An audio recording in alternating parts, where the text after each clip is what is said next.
the warned area. Flash flooding is expected to begin shortly.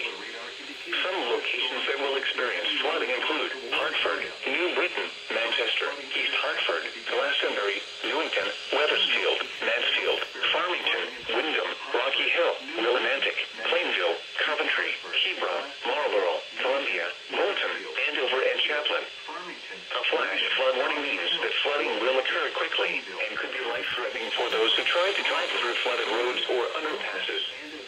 Find alternate routes. Those near small streams need to get to higher ground immediately.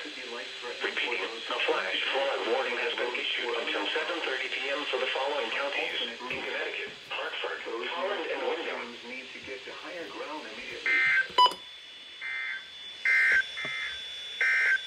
Here is the forecast for Southwest Connecticut. Heat advisory in effect until 9 p.m. Wednesday. Tonight, mostly cloudy. That was unexpected, but yet I had enough time to prepare. How about that?